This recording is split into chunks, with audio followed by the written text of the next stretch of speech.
Hello student, good morning to all of you. तो आज बेटा आपका 10th क्लास में स्वागत है। तो जो है बेटा अब तक मैंने आपको क्या करवाया है, क्या चर्चा की है, क्या हमारा विषय था वो बताएंगे। और जो है आज हम आपको किस बारे में चर्चा करेंगे, क्या विषय रहेगा आज का हमारा, तो ये बताएंगे। तो बेटा अब तक जो है मैंने आपको कृति का भाग 2 में 10th क्लास में जो है लेसन 3 का सार और जो है उसकी रीडिंग में आपको समझाया है। तो आज जो है मैं उसमें किस प्रकार के क्वेश्चन आ सकते हैं, कैसे आप उसको लिख सकते हैं।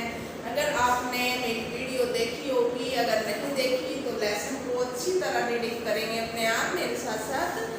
तो जो है जब तक आप लेसन रीडिंग नहीं करोगे तो जब तक बेटा आप उन क्वेश्चनों को नहीं कर सकते, ठीक है।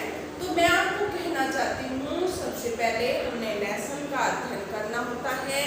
जब तक हम लेसन का अध्ययन नहीं करेंगे तो क्वेश्चन आंसर हमारे लिए मुश्किल हो जाते हैं, ठीक है। तो क्वेश्चन आंसर तो मैं बताऊंगी आपको, लेकिन आपने रीडिंग या जो मैंने आपको पढ़ाया है साथ उसको भी सुन लेंगे तो आपके लिए मुश्किल हल हो जाएगी, ठीक है। तो आज इनके हमारा 17 अगस्त कितनी डेट है आज हमारी 17 अगस्त, क्लास 10 सब्जेक्ट हिंदी, लेसन 3 कृति का। और जो है इसमें साना साना हाथ जोड़ी का जो है ये मैं पार्ट 8 अब तक आपको दे चुकी हूँ। आज जो है हम पार्ट 9 आपको कराएंगे, ठीक है। तो ये थोड़ा लंबा लेसन है, मैंने आपको धीरे धीरे समझाया है कि आपके मन पटल पर जो है ये अंकित हो जाए। तो आज जो है हम इसके बारे में बताएंगे कि किस तरीके के क्वेश्चन इसमें आ सकते हैं। और मैं आपसे पूछूंगी, आप भी उत्तर दोगे। तो इसमें सबसे पहले क्वेश्चन बनता है कि सितारों की रोशनी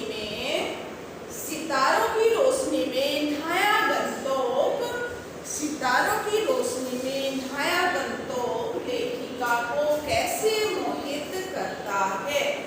क्या है सबसे पहले क्वेश्चन, क्या बन जाएगा इसमें कि सितारों की रोशनी में नहाया गंतोक, सितारों की रोशनी में नहाया गंतोक लेखिका को कैसे सम्मोहित करता है। तो इसमें जो है लेखिका, आप बताओगे मेरे को क्या है आपको उत्तर, आता है आपको? लेखिका को कैसे सम्मोहित करता है? वो जो सितारों की रोशनी में गंतोक नहाया हुआ था, वहाँ की झिलमिलाती रोशनी में जो था, पता है आपको? चलो खैर मैं बताती हूँ आपको। तो लेखिका को जो है बेटा वहाँ जो सितारे थे यानी कि तारे थे, चंद्रमा रूपी जो तारे थे, तो उस प्रकार की उसकी रोशनी इतनी छाई हुई थी, ऊपर से जो है धुंध पड़ी हुई थी। धुंध पड़ने के कारण और जैसे जैसे टिमटिमाते हुए सितारे भी दिखाई दे रहे थे, धुंध हटती थी तो सितारे दिखाई देते थे। तो उसकी जो है रोशनी उसके मन में जो है साक्षात दर्शन दे रही थी, यानी कि ब्रह्मा के दर्शन। किसके? यानी कि लेखिका को जो है बेटा ऐसा लग रहा था कि साक्षात किसी ब्रह्मा की जो है उसके अंदर स्मृति क्या जाएगी, स्मृति जो है स्थिर होती जा रही है। किसकी? यानी कि रोशनी से नहाया हुआ गंतोक और जो है चांद की रोशनी और हल्की हल्की सी जो है बर्फ वहाँ पर जमी हुई थी। तो मानो ऐसे प्रतीत होता था कि एक साक्षात रूप में जो है ब्रह्मा ने अपने दर्शन दे दिए हों। और जो है लेखिका अपने मन में जो है ये स्मृति बनाकर स्थिर करती जा रही थी कि मेरे मन में जो है ये स्मृति बनकर स्थिर हो जाए, स्थिर यानी कि हो जाए, चले नहीं। तो जिससे कि जो है मैं अपने मैदानी क्षेत्रों में जाकर इसका वर्णन कर सकूं। क्या कहा लेखिका ने? लेखिका को जो है तारों की रोशनी में नहाया हुआ गंतोक मानो साक्षात ब्रह्मा के दर्शन, मानो साक्षात जो है उसको ब्रह्मा के दर्शन हो रहे हैं। और उसके मन में जैसे सब कुछ वो रोशनी समा गई थी, स्थिर हो गई थी। और लेखिका चाहती थी कि जो है मैं इसका वर्णन अपने मैदानी क्षेत्रों में जो है जाकर उजागर करूँगी, जिससे कि ये मनमोहक दृश्य जो है मैं अपने मैदानी क्षेत्रों में जाकर अच्छी तरह इसका वर्णन कर सकूं। और लेखिका के लिए जो है ये सब कुछ इसके मन में ठहर गया था। क्या हो गया था? ये सब कुछ यानी कि ठहर गया था, जैसे मैंने बताया स्थिर हो गया था, और यानी कि अर्थहीन था, यानी कि उसकी चेतना और अतीन्द्रियता यानी कि उसमें जो है डूब गई थी। उसकी लेखिका की चेतना और सारी इंद्रियां गंतोक की यानी कि रोशनी में नहाए हुए गंतोक की रोशनी में जो है उसकी इंद्रियता, किसकी इंद्रियता? लेखिका की इंद्रियता सारी उसमें डूब गई थी। तो उसे बेटा ऐसा लग रहा था कि मानो क्या, कि मानो बाहर और अंदर जो है उसमें ब्रह्मा समा गया हो, उसके मन के अंदर, उसकी स्मृति के अंदर, और उसके जो है मन पटल यानी कि सामने, आंखों के सामने मानो ऐसा प्रतीत हो रहा था कि जैसे उसके आगे जो है ब्रह्मा समा गया है। तो ये कौन सा क्वेश्चन मैंने आपको पहला क्वेश्चन कैसे बताया कि जो है सितारों की रोशनी में नहाया हुआ गंतोक लेखिका को जो है कैसा प्रतीत हुआ या कैसा उसको दिखाई दिया। तो इसके बारे में मैंने आपको ये बताया। एक दूसरा क्वेश्चन आपका बन सकता है कि गंतोक को जो है गंतोक को मेहनतकश बादशाहों का शहर क्यों कहा गया है? गंतोक को मेहनतकश बादशाहों का शहर जो है क्यों कहा गया है? तो इसमें जो है आप क्या उत्तर दोगे? आपको पता है, मैंने आपको बताया भी था, और ये मोस्ट क्वेश्चन है कि जो है ये एग्जाम में भी यानी कि बोर्ड में आपके आता है कि गंतोक को जो है मेहनतकश बादशाहों का शहर क्यों कहा गया है? तो इसमें जो है गंतोक जो है एक मेहनतकश, एक जो है पर्वत का इलाका है, पहाड़ी इलाका है, और वहाँ पर जो है लोग अधिक परिश्रम करते हैं।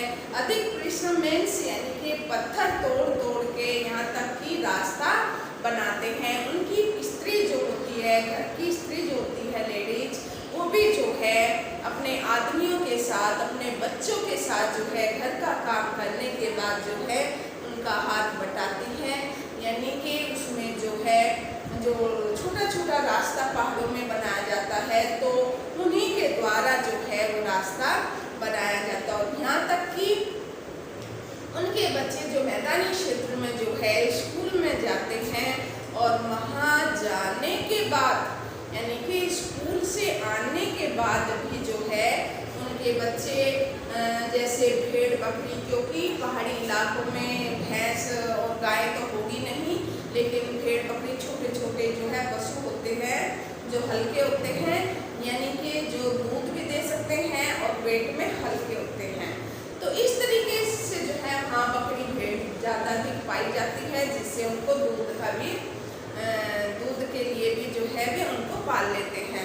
तो इस तरीके के जो है वहाँ की स्त्री यानी कि पहाड़ों को तोड़कर, और उनके बच्चे स्कूल से आने के बाद जो है घर का काम जो है अपना हाथ बंटवाते हैं माँ बाप के साथ, जैसे पशु को चराना और वन से जो है लकड़ियाँ बिनना, ईंधन लेके आना, जैसे तो घर के अन्य काम भी वे करते हैं बच्चे। और यहाँ तक कि बेटा जो वे स्त्री होती हैं अपने जैसे छोटे बच्चे होते हैं, तो उनको एक टोकरी या जो है झोली बनाकर रखती है पीठ के पीछे, तो जिससे वे छोटे बच्चे उस टोकरी में, लंबी टोकरी में या फिर उस झोली में अपने पीठ पर लाद कर हमेशा काम करती हैं। और उनके साथ साथ उन बच्चों को जो उनकी पीठ पर लदे होते हैं, जो उनके साथ होते हैं, उनको भी ये शिक्षा मिलती है। जब छोटा बच्चा देखेगा मेरे माता पिता इतनी मेहनत करते हैं, तो उनको भी जो है आगे मेहनत करने की शिक्षा मिलती है। तो इस प्रकार जो है गंतोक को मेहनतकश बादशाहों का शहर कहा गया है कि जो है वहाँ आदमी और औरत, पहाड़ी इलाका है, पहाड़ी क्षेत्र है वो, उसमें पहाड़ों को काट काट कर जो है रास्ता बनाया जाता है। रास्ता बनाकर जो है उनके बच्चे और उनकी स्त्री छोटे छोटे बच्चों को लाद कर भी अपने कमर पर तो जो है वे यानी कि वहाँ का जो जीवन है बेटा बहुत ही कठिन है। कैसा है वहाँ का जीवन? बहुत ही कठिन है, क्योंकि सारी चीज़ें वहाँ आमतौर से नहीं मिलती है। तो अपने जीवन की आवश्यकताओं को जो है ये पूरा करने के लिए यहाँ के लोग मेहनत से घबराते नहीं हैं। यानी कि ऊपर पहाड़ों पर चढ़कर या नीचे मैदानी क्षेत्रों में उतरकर जो है पानी भरना और आदि जो है काम करते हैं। और ये लोग जो हैं मन की मर्जी के मालिक हैं। इनके जो मन होता है ये अपनी मन की मर्जी के मालिक होते हैं और कठिनाइयों के बावजूद भी जो है ये मस्त रहते हैं। क्या रहते हैं? इतनी कठिनाइयाँ पाकर और इतनी कठिनाइयों से जो है काम करने के बाद में जो है ये लोग फिर भी मस्त रहते हैं और अपना जीवन यापन करते हैं। तो ये मैंने क्या बताया आपको कि गंतोक को जो है मेहनतकश बादशाहों का शहर क्यों कहा गया है, ये मैंने इसे पूरा विस्तार से बताया है। आपको समझ आ गया होगा कि गंतोक को जो है मेहनतकश बादशाहों का शहर इसलिए कहा गया है क्योंकि यहाँ का जो है पहाड़ी क्षेत्र है और पहाड़ों में रहने वाले आदमी जो है मेहनत करके अपना जीवन यापन करते हैं और उनके बच्चे भी जो है मेहनत करते हैं उनके साथ साथ। इस प्रकार ये अपने मन के मालिक भी होते हैं और अपना जीवन जो है अपनी मर्जी से ये जीते हैं। ठीक है, तो किस तरीके से मेहनत करते हैं ये भी मैंने आपको इसमें बताया है, क्योंकि ये जो है वहाँ पर पहाड़ काट काट कर जो है एक संकरी रास्ता बनाते हैं। जैसे पर्वत पर ऐसे संकरी रास्ता बनाते हैं जिससे जो है जीप या एक ही जीप वहाँ से जा सकती है यात्रा के लिए, बाकी साइड से कोई दूसरी जीप या आदमी नहीं निकल सकता। और यहाँ तक का भी है बेटा, तो जरा सी चूक होने पर या कोई ऊपर से पहाड़ या कुछ भी इस तरीके से गिर जाने पर इनकी जो है हाँ इनके जीवन का भी खतरा होता है।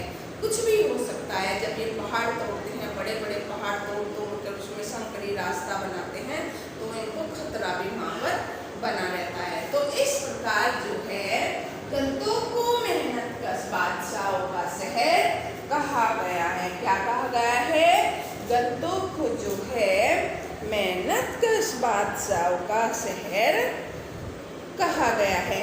फिर आपके एक क्वेश्चन बनता है बेटा कि कभी जो है श्वेत श्वेत यानी कि सफ़ेद, तो कभी जो है रंगीन पताकाओं का फहराना किस अलग अलग अवसरों की ओर संकेत करता है। तो इसमें क्या बता रहा बेटा लेखक ये बताना चाहता है कि कभी जो है श्वेत और कभी जो है रंगीन पताकाएं जैसे वहाँ पर फहराई जाती है वहाँ पर गंतोक में, तो वो पताकाएं जो हैं किस ओर संकेत करती हैं। तो मैंने आपको बताया था लेसन में, आप बता सकते हो इसको, है ना, याद है ना आपको? Very nice. तो इस तरीके से आपको याद होना चाहिए। चलो खैर मैं बता देती हूँ। तो जैसे बेटा मैंने आपको बताया था कि श्वेत पताकाएं जो हैं जब किसी बोधिस्ट मेंस विद्वान की जो है मृत्यु हो जाती है तो श्वेत पताकाएं फहराई जाती है। और उनकी संख्या कितनी होती है पता है आपको? पता है आपको? 108 होती है। कितनी होती है? यानी कि उनकी संख्या जो है 108 होती है सफ़ेद पताकाओं की। और उनको जो है उतारा नहीं जाता है, वो धीरे धीरे जैसे समय बीतता जाता है वो धीरे धीरे अपने आप ही नष्ट हो जाती है। कौन सी? सफ़ेद पताकाएं क्यों फहराई जाती है? किसी बोधिस्ट की मृत्यु होने पर, किसी बोधिस्ट की मृत्यु होने पर जो है सफ़ेद पताकाएं फहराई जाती है। यानी कि बोधिस्ट यानी कि कोई विद्वान की मृत्यु हो जाने पर, किसी भी विद्वान की मृत्यु हो जाने पर जो है श्वेत पताकाएं फहराई जाती है और रंगीन पताकाएं जो हैं किसी खुशी के मौके पर फहराई जाती हैं। खुशी यानी कि जैसे हमारा कोई जन्मदिन है, होली है, दिवाली है, अन्य कोई भी पर वे फहराई जाती हैं। ये खुशी का प्रतीक होती है। रंगीन पताकाएं जो होती हैं वे खुशियों का प्रतीक होती हैं और उनको भी जो है उतारा नहीं जाता है। उनको भी जो है उतारा नहीं जाता है, वो कुछ समय के बाद अपने आप ही नष्ट हो जाती हैं। तो इस प्रकार जो है वहाँ पर सफेद यानी कि श्वेत पताकाएं और रंगीन पताकाएं इस प्रकार वहाँ पर फहराई जाती हैं और इनका ये संकेत देती हैं। तो आप समझ गए होंगे कि श्वेत पताकाएं जो है कब फहराई जाती है और रंगीन पताकाएं जो है कब फहराई जाती हैं। तो इसमें आप अच्छी तरह इसका आंसर दे सकते हो। बोधिस्त्व यानी कि किसी विद्वान की मृत्यु, ये भी लिखोगे कि बोधिस्त्व बुद्धि लिखते ना, जैसे बोधि, ऐसे बोधि लिखना है आपने। बोधिस्त्व की मृत्यु यानी कि किसी विद्वान की मृत्यु। देखो बेटा, आपको जब आता है लेसन और उसके बारे में आपको पूर्ण जानकारी है तो आप उसका खोल के आंसर दीजिए। क्या करते हो आप? आंसर आते हुए भी बिल्कुल शॉर्ट खत्म करना चाहते हो, 2 लाइन लिखिए डन, ऐसे नहीं। तो उसको पूरा अपना यानी कि विस्तार से लिखिए, उसको समझाइए जब तक एग्जामिनर की समझ ना आ जाए, ठीक है। तो ऐसे आपको करना चाहिए। और एक जो है बेटा आपको मार्क्स के अकॉर्डिंग जो है क्वेश्चन लिखना चाहिए। ये नहीं कि मैडम ने कहा था विस्तार से लिखना। देखो, अगर 3 नंबर का क्वेश्चन है तो विस्तार से आएगा, उसमें आपका विस्तार से आएगा नहीं आएगा। अगर आपका 1 नंबर का क्वेश्चन है तो उसमें उस टाइप का क्वेश्चन दोगे आप कि जो है सफेद, मान लिया 1 नंबर का क्वेश्चन है, वो कैसे दोगे कि जैसे श्वेत पताकाएं और रंगीन पताकाएं वो जो है किस को दर्शाती हैं। मान लिया क्वेश्चन ये है, 1 नंबर का क्वेश्चन है, तो आप कैसे उत्तर दोगे? श्वेत पताकाएं जो है किसी बोधिस्त्व यानी कि बोधिस्त्व यानी बोलिए नहीं, वेरी। तो बोधिस्त्व यानी कि जो विद्वान होते हैं उनकी मृत्यु हो जाने पर फहराई जाती है, और जो रंगीन होती हैं वो किसी खुशी के मौके पर, जैसे जन्मदिन, कोई त्योहारों के नाम लिखने की जरूरत नहीं। इतना लिखोगे 1 नंबर के क्वेश्चन में तो ये क्लियर हो गया, नहीं हो गया? अगर आता है आपका 3 नंबर का क्वेश्चन तो उसमें जो है पूरा विस्तार से लिखोगे, कब फहराई जाती है, ये कितनी होती हैं, इनकी संख्या कितनी होती है, ये कब उतारी जाती है, जबकि उतारी नहीं जाती। तो ये सारा जो है आप विस्तार से दोगे हैं, ठीक है। तो ये क्वेश्चन नंबर कौन सा था आपका? 3 था। और 3 कौन सा था कि श्वेत और जो है रंगीन पताकाएं कब फहराई जाती है। ये आ गया ना आपको? तो नेक्स्ट यानी कि क्वेश्चन है बेटा इसमें, जितेन नार्गे ने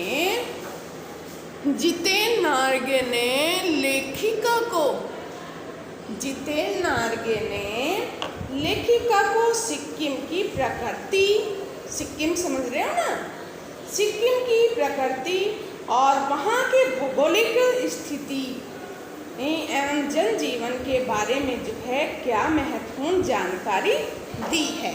तो इसके बारे में हम चर्चा करेंगे हम, हैं? तो इसमें जो है बेटा क्वेश्चन मैंने आपको क्या बताया कि जितेन नार्गे ने जो है लेखिका को सिक्किम के बारे में, जो सिक्किम था तो जिसकी राजधानी थी, तो उसके बारे में क्या जानकारी दी, तो स्पष्ट कीजिएगा। ये भी बोर्ड में आपको क्वेश्चन आया है। एक बार फिर कि सिक्किम के बारे में उसने जो है जितेन नार्गे ने लेखिका को सिक्किम के बारे में क्या जानकारी दी, स्पष्ट कीजिए। तो इसमें जो है जितेन नार्गे ने जो है ये बताया इसमें कि जो है सिक्किम जो है सिक्किम जो है एक तरीके से भारत की जो है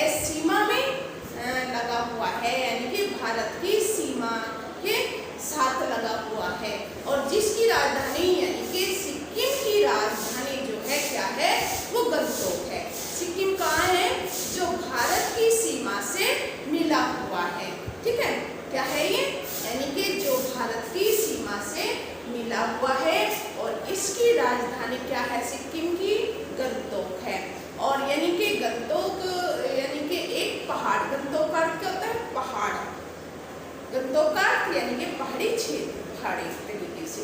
तो इसमें जो है सिक्किम का मैंने आपको बताया, उसकी राजधानी क्या है, और जो है ये भारत की सीमा से लगा हुआ है। सिक्किम कहाँ से लगा हुआ है, ये भारत की सीमा से लगा हुआ है, जिसकी राजधानी क्या है बेटा, जिसकी राजधानी जो है गंगटोक है। तो जो है गंगटोक से जो है युमथांग की, गंगटोक से जो है युमथांग की दूरी कितनी है, 149 किलोमीटर दूरी पर है।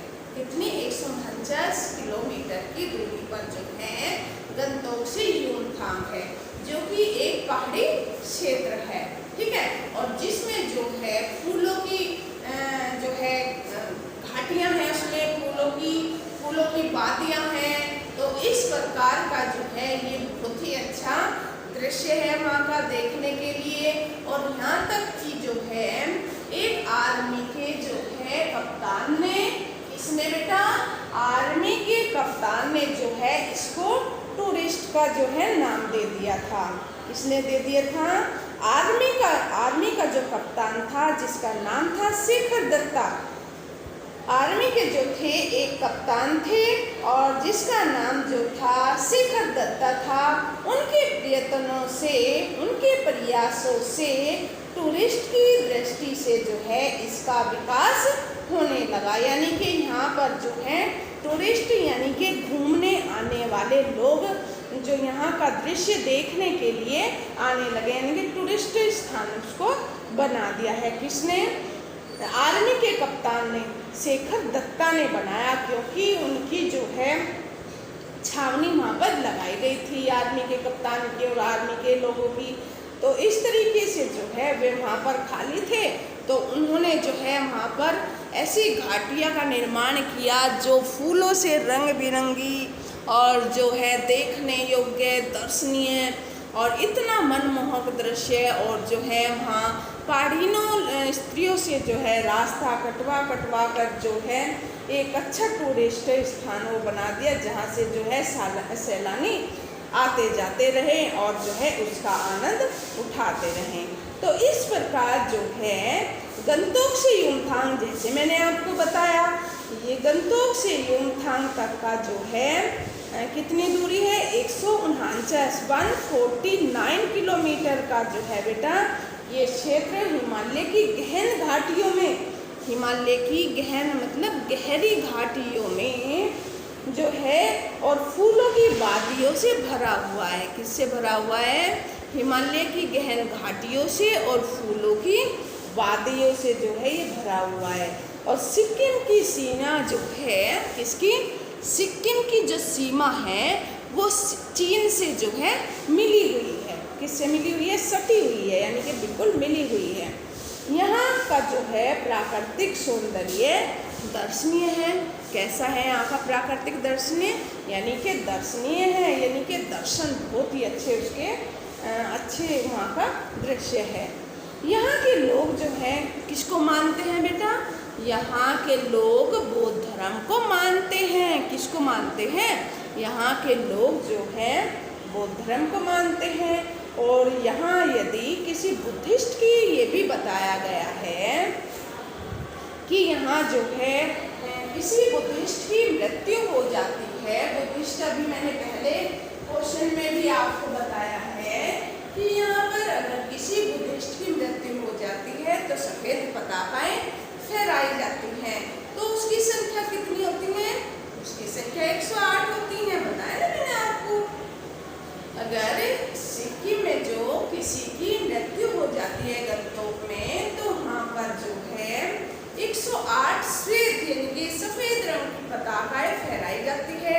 और ये भी बताया गया कि अगर जो है कोई खुशी का मौका होता है तो रंगीन पताकाएं फहराई जाती है। और किस धर्म को मानते हैं वे, बौद्ध धर्म को मानते हैं। किसको मानते हैं बेटा, बौद्ध धर्म को मानते हैं।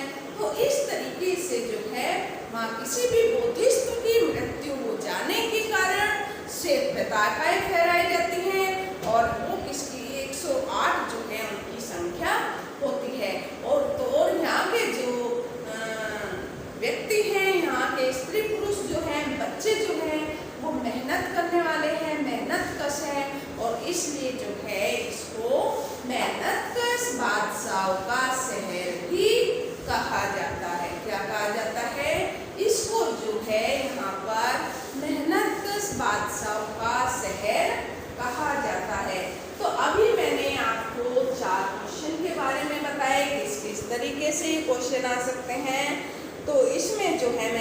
आपको बेटा पहला क्वेश्चन बताया कि झिलमिलाते सितारों की जो है रोशनी में नया गंतोक लेखिका को किस प्रकार सम्मोहित करता है, ये मैंने आपको पूर्ण जानकारी दी। सेकंड मैंने आपको बताया गंतोक को मेहनतकश बादशाहों का शहर क्यों कहा जाता है। थर्ड आपको बताया कि श्वेत और रंगीन पताकाओं का फहराना किन अलग अलग अवसरों पर जो है इनको फहराया जाता है। और फोर्थ जो है ये बताया मैंने, जितेन नार्गे ने लेखिका को सिक्किम की जो है प्रकृति, वहाँ की भौगोलिक स्थिति एवं जनजीवन के बारे में जो है क्या क्या महत्वपूर्ण जानकारी दी है। तो आज